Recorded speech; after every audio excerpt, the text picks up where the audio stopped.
बिस्मिल्लाहिर्रहमानिर्रहीम। ईरान के सदर इब्राहिम रईसी की अलमनाक शहादत पूरे आलम इस्लाम के लिए एक गम का मौका है, एक तकलीफ़ की बात है। जिस तरह से वो शहीद हुए, जिस तरह से उनका हेलीकॉप्टर जो है वो तबरेज़ के करीब गिरा, वो बहुत से सवाल जो है वो दुनिया के लिए छोड़ गया। उनके शहादत के मुतालिक बहुत सी जो कॉन्स्पिरेसी थीरीज़ हैं वो पेश की जा रही हैं। कुछ लोग जो हैं अब सोशल मीडिया पे इल्ज़ाम लगा रहे हैं कि ये इसराइल का काम है, क्योंकि इसराइल की जो खुफिया एजेंसी मोसाद है वो इस तरह के काम करती रही है। ईरान के एक साइंसदान को भी वो कत्ल कर चुके हैं और बेशुमार मौक़ों पे ख़ुद दावा करते हैं कि किस तरीके से उन्होंने बहुत अहम लोगों को कत्ल किया है। तो एक जो शुबा है वो उन पे भी किया जाता है। इसके अलावा अमेरिका जो है उस पर भी इल्ज़ाम लगाया जाता है, लेकिन इसराइल भी इनकार कर रहा है और ज़ाहिर है अमेरिका जो है वो भी कह रहा है कि उसका ना कोई इंटरेस्ट था और ना कोई वो ऐसा चाहता था, वो भी इससे इनकार कर रहा है। और कुछ लोग जो हैं ईरान के जो अंदरूनी सियासतदान हैं, जो उनके मुखालिफ थे, उन पे इल्ज़ाम लगा रहे हैं कि उन्होंने उनके जो है वो साजिश की जिसके नतीजे में वो शहीद हुए। उनके हेलीकॉप्टर के हादसे के मुतालिक कुछ बातें तो ऐसी हैं जो बहरहाल सवालिया निशान है। एक बात ये की जाती है कि उनके हेलीकॉप्टर से जो है ब्लैक बॉक्स को निकाल लिया गया था। ये ख़बर बहरहाल आ रही है और पाकिस्तानी चैनल्स में भी ये आई है।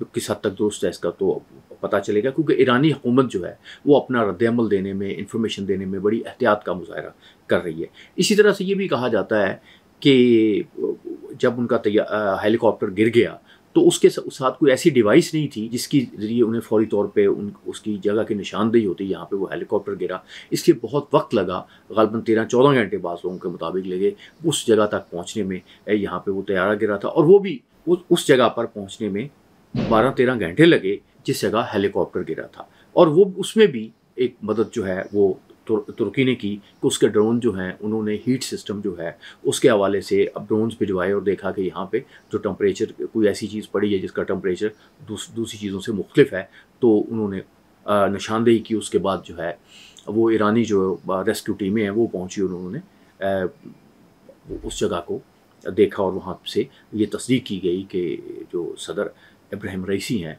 वो शहीद हो चुके हैं। मुअज़्ज़ज़ ख़वातीन व हज़रात, आने वाले कई सालों तक ये चीमगोइयाँ होती रहेंगी कि क्या ईरानी सदर की जो शहादत थी वो एक हादसा था या एक उन्हें साजिश के तहत शहीद किया गया। इस सवाल का जवाब बहुत से लोग देने की कोशिश करेंगे।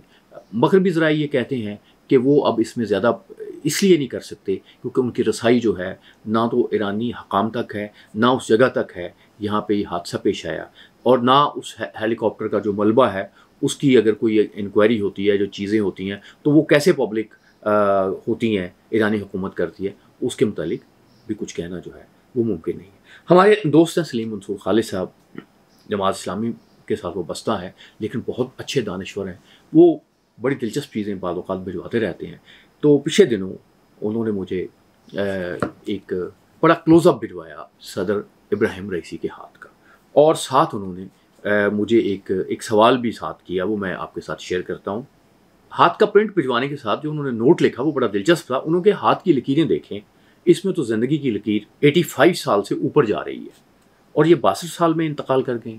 मैं सलीम मंसूर खालिद साहब का बहुत एहतराम करता हूँ और उनसे मैंने बहुत सी चीज़ें सीखी हैं। मेरे साथ वो बड़ी मोहब्बत का उनका ताल्लुक़ है, लेकिन कुछ चीज़ें ऐसी हैं जो ग़ालिबन उनके इल्म में नहीं होंगी, तो मैं अर्ज़ करता हूँ। तो आज बुनियादी तौर पे इस प्रोग्राम में हम डिस्कस करेंगे इब्राहिम रईसी साहब के हाथ को। हम ये देखेंगे कि उनके हाथ की लकीरें क्या कहती हैं। पहले हिस्से में तो हम ये देखेंगे कि उन्होंने अरूज कैसे हासिल किया, क्या जो उन्होंने अरूज हासिल किया वो उनकी लाइनों के मुताबिक था। दूसरी बात जो हम देखेंगे वो ये देखेंगे कि ये जो हादसा पेश आया, क्या इसकी निशानदेही जो है उनकी हाथ की लकीरें कर रही हैं। तो सबसे अहम जो बात जिसकी तरफ हमारे भाई सलीम मंसूर खालिद साहब ने भी निशानदेही की वो है ज़िंदगी की लकीर। हाथ में जो ज़िंदगी की लकीर है वो आप ये देखें, ये इसको आबार ज़ोहरा कहते हैं, और इसके साथ ये जो लकीर होती है जो आबार ज़ोहरा को सर्कल कर रही होती है, इसको ज़िंदगी की लकीर कहा जाता है। इस ज़िंदगी की लकीर के मुतालिक कहा यह जाता है कि ये जब बच्चा जो है माँ के पेट में होता है तो हाथ में जो सबसे पहले लकीर बनती है वो यही लकीर होती है, और इस लकीर से ये अंदाज़ा लगाया जाता है कि इस शख्स की ज़िंदगी जो है वो कितनी होगी और ये किस तरह से इसकी ज़िंदगी होगी, क्या बड़ी अग्रेसिव होगी, क्या बड़ी पैसिव होगी, क्या बड़ी एक्टिव होगी, और क्या सेहतमंद होगा, क्या बीमार होगा, और बहुत सी चीज़ें जो हैं वो इनके इस लकीर से अंदाज़ा लगाया जाता है। और लेकिन मुअज़्ज़ज़ ख़वातीन व हज़रात, कुछ दिलचस्प बात ये भी है कि हिंदू पामिस्टों ने, और एक नहीं बहुत से हिंदू पामिस्टों ने ऐसे लोगों का भी तज़किरा किया है जिनके हाथ पे ज़िंदगी की लकीर ही नहीं थी लेकिन वो ज़िंदा रहे। उनका ख्याल था कि इनकी जो ज़िंदगी है वो कितनी मैटर नहीं करती थी, लिहाजा वो ज़िंदा रहे। इसी तरह से हमारे उस्ताद सैफुद्दीन आसाम साहब जो हैं वो उन्होंने लिखा भी है और वो बात भी करते थे कि उन्होंने मुशाहिदा भी किया था कि अगर ये ज़िंदगी की लकीर जो है 1 इंच भी हो तो लोग 60 साल से ज़्यादा भी जीते हैं। तो पहली बात तो ये मैं अर्ज़ करूँ कि जब भी हाथ देखा जाता है तो पामिस्ट जो सबसे पहली चीज़ डिटरमिन करने की कोशिश करता है वो ये होता है कि इस शख्स का की एज कितनी हो सकती है। दूसरा जो है आप समझें कि इस पे एक ज़ाब्ता अखलाक आ जाता है कि आपने और सारी बातें बतानी है, इसके मुतालिक नहीं बताना।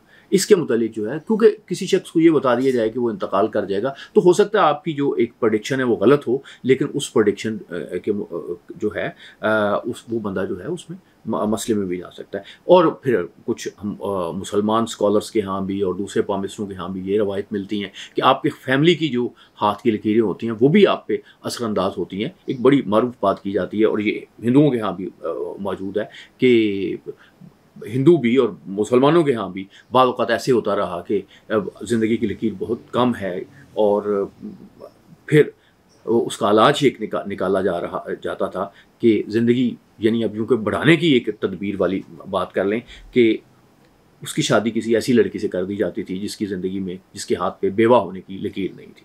ये तो पामिस्टी की ऐसी बातें हैं जो मुशाहिदात में हैं, जो दूसरी चीज़ों में हैं।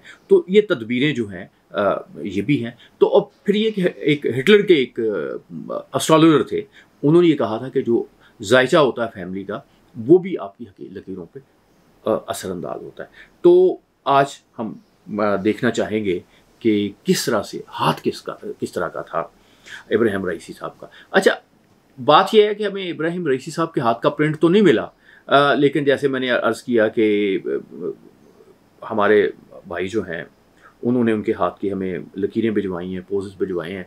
तो पहले तो हम थोड़ा सा उनके हाथ की साख्त के मुतालिक बात करेंगे।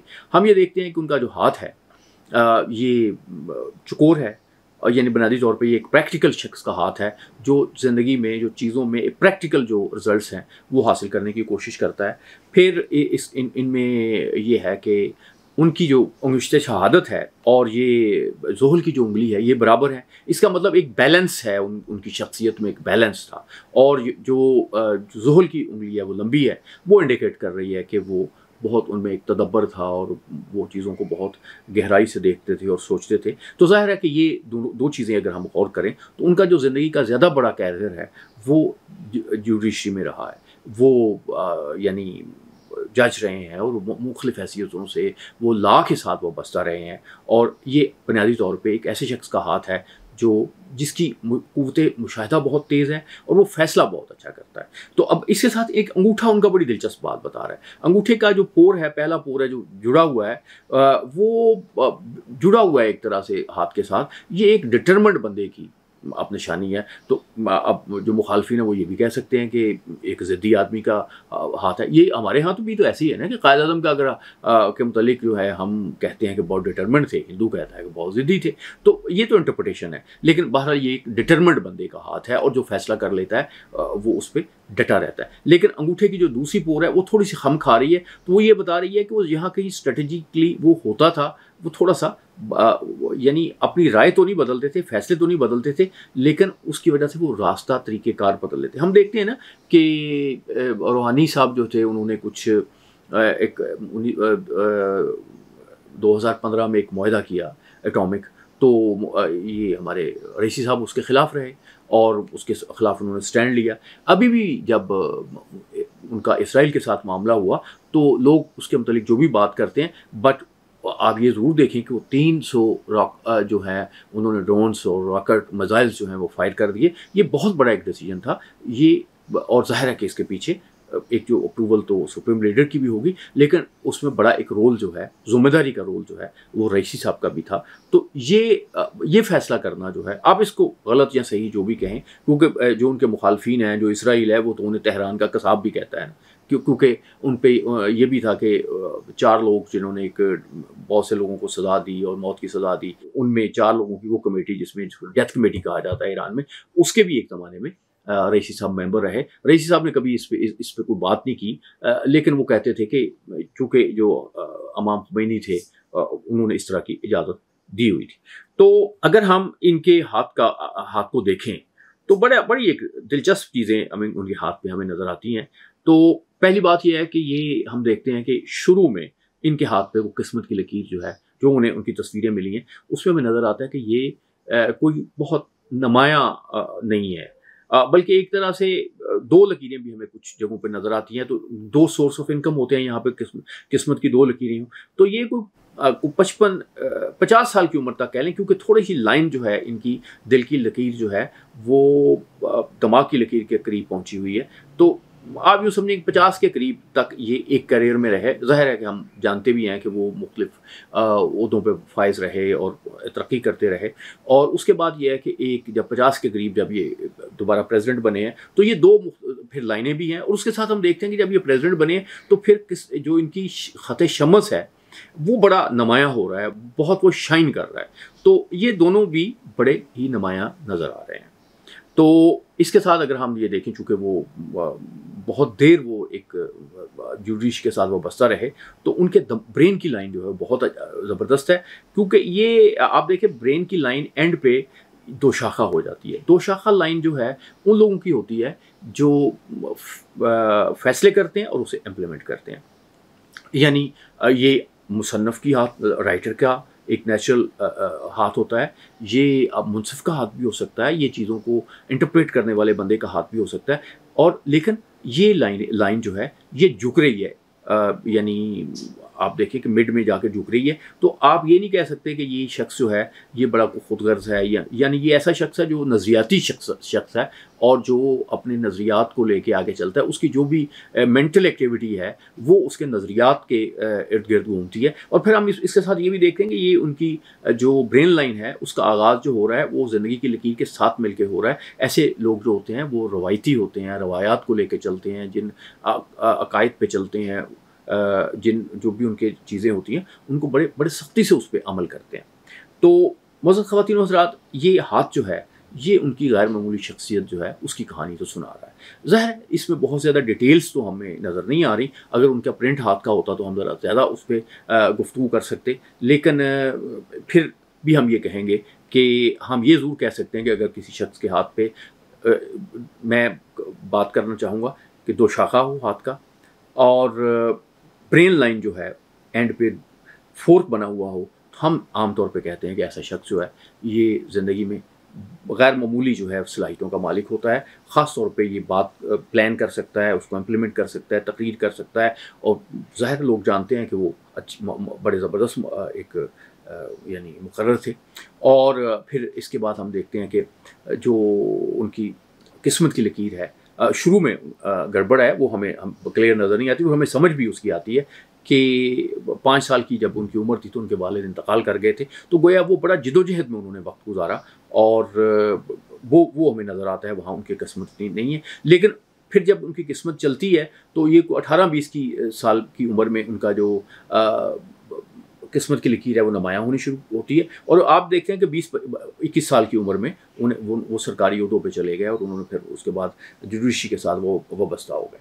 تو اب 2 باتیں ہم کرنا چاہیں گے کہ ایک تو یہ کہ وہ رائس جو انہوں نے کیا ہے ان میں وہ پوٹینشیل ان کے ہاتھ پہ موجود تھا، اور اس پوٹینشیل کی وجہ سے وہ صدارت کے عہدے تک پہنچے، اور ظاہر ہے کہ یہ بھی ایک بات کی جا رہی تھی کہ وہ نمبر 2 تھے تو وہ سپریم لیڈر بن جائیں گے، اور ان کا ایک چانس نظر آ رہا تھا، ان کا ایک مستقبل جو ہے اس کے متعلق لوگ بات کرتے تھے کہ وہ بنیں گے، سپریم لیڈر بنیں گے۔ اچھا، لیکن اس میں بھی کوئی ہمیں لائن جو ہے کچھ اب لائف لائن میں دیکھیں تو ایک اینڈ پہ جا کے، اینڈ سے تھوڑا سا پہلے کو 1 انچ پہلے یہ بریک اس میں موجود ہے.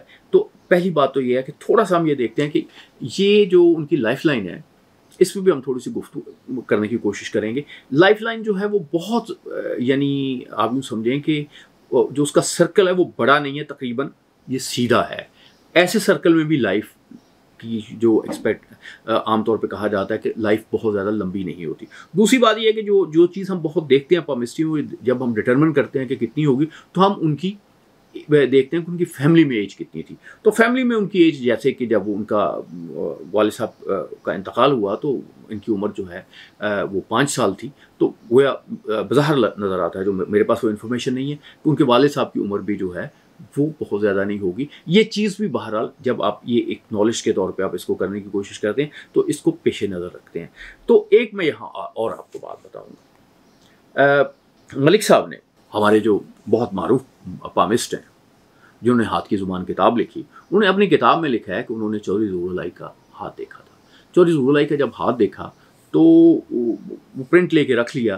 تو اس کے بعد ایسا ہوا کہ چودھری ظہور صاحب جو ہیں انہیں شہید کر دیا گیا.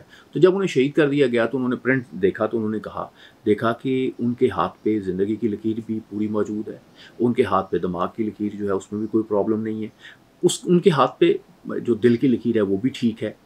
لیکن جس ایج میں ان کی شہادت ہوئی اس ایج میں ان کی جو قسمت کی لکیر ہے وہ جو ہے ایک دم ٹوٹ رہی تھی. تو اس کا مطلب انہوں نے یہ نکالا کہ اگر قسمت کی لکیر ایک ٹوٹ رہی ہو تو اس کا مطلب تو یہ ہوتا ہے نا کہ پھر آپ کے پاس کچھ بھی نہ رہا. تو جب کچھ بھی نہیں رہا تو اسی صورت میں ہوتا ہے جب آپ کی شہادت ہو جائے. تو لیکن اس سے ہمیں یہ بھی نظر آتا ہے کہ چودھری صاحب کی جو شہادت ہے یہ بھی ظاہر نیچرل ڈیتھ تو نہیں تھی، ان نیچرل ڈیتھ تھی. تو اگر ہم ساری ان لائنوں کو دیکھیں اور چودھری صاحب کے ہاتھ کو دیکھیں، اور ہم دوسرے میں بہت سے لوگوں کے میرے ہاتھ آ رہے ہیں، میرے ذہن میں ان کے ہاتھ آ رہے ہیں، تو ان کو میں ذہن میں رکھ کے تو میں جو اس میں سے ایک نتیجہ نکالتا ہوں کہ جو ابراہیم رئیسی صاحب کی ڈیتھ ہے اس کے متعلق ہم امکان یہ ظاہر کر سکتے ہیں کہ وہ نیچرل ڈیتھ تو ظاہرہ نہیں تھی. اب اس میں بہت امکان ہے کہ سازش ہوئی ہے. ابراہیم رئیسی صاحب کو سازش کے ذریعے شہید کیا گیا ہے. اب پامسٹری کے علم کی بنیاد پہ جو میرا چھوٹا موٹا ناقص علم ہے، میں اس کی بنیاد پہ، اور میں نے ان کا ذائچہ بھی بنایا ہے. 14 دسمبر 1960 وہ پیدا ہوئے ہیں، 19 مئی 2024 کو وہ شہید ہوئے ہیں. ان دونوں کا جو میں نے دونوں دنوں میں میں نے سٹارز کی پوزیشن جو ہے وہ بھی دیکھی ہے. تو ان سے بھی جو مجھے ایک چیز جو ہے وہ ایک میسج آپ یوں سمجھے ملتا ہے. میں کسی وقت اس پہ بھی شیئر کروں گا کہ یہ میں نے کیوں نتیجہ نکالا. اس سے بھی مجھے یہی لگتا ہے کہ ان کو وہ یہ سارا کچھ نیچرل نہیں ہوا. یہ ان کی یہ جو شہادت ہے ان کی، یہ اس کے پیچھے کچھ سازش تھی، انہیں شہید کیا گیا ہے. اور لیکن یہ کہنا کہ انہیں ایران کے اندر سے کسی نے شہید کیا ہے یا ایران کے باہر سے شہید کیا ہے یا اسرائیل نے شہید کیا ہے، وہ پیچھے تھا، یا امریکہ پیچھے تھا، یا کوئی اور ملک پیچھے تھے، یا کوئی اور معاملہ ان کا تھا، کیونکہ ان کے کنفرنٹیشن تو ان کی بہت سے پورے خطے میں ایک ان کے ساتھ معاملہ تھا. تو اس کے متعلق تو میں کچھ بالکل نہیں کہہ سکتا آپ کو. لیکن یہ بڑے حد تک پامسٹری کے علم کی بنیاد پہ، جو کہ ظاہرہ مشاہدات کا علم ہے، تجربے کا علم نہیں ہے، نہ کوئی غیب کا علم ہے، میں یہ بالکل ایک بات کر سکتا ہوں کہ یہ ان کو شہید کیا گیا ہے اور اس کے خلاف سازش ہوئی ہے. یہ سازش کب بے نقاب ہوگی، کب پتہ چلے گا، کچھ نہیں کہہ سکتے. ضیاء الحق صاحب جو ہیں آپ دیکھتے ہیں کہ ان کا طیارہ جو ہے وہ بھی اسی طرح حادثے کا شکار ہوا تھا. ان کے متعلق بھی آج تک نہیں پتہ چل سکا کہ ایکچولی کیا ہوا تھا. تو اس طرح کے عام طور پہ واقعات جو ہوتے ہیں، ایون امریکہ کے پریزیڈنٹ کینیڈی قتل ہوئے تو آج تک وہ ہے کنسپریسی تھیریز جو ہیں وہ آتی ہیں. تو یہ اس طرح کی سازشی تھیریز تو آتی رہیں گی. لیکن میں یہ ضرور کہوں گا کہ زیادہ جو امکان نظر آتا ہے کہ جب آپ کی لکیریں ساری درست نظر آ رہی ہیں اور ایک حادثہ پیش آ جائے جو اس کے ساتھ میچ نہ کر رہا ہو، تو اس کا ایک ترجمہ ہم یہ بھی کر سکتے ہیں کہ یہ پھر ان نیچرلی جو ہے انہیں شہید کیا گیا ہے اور ان کے خلاف سازش کی گئی ہے. تو معزز خواتین و حضرات، اپنا بہت خیال رکھیے گا. اللہ حافظ.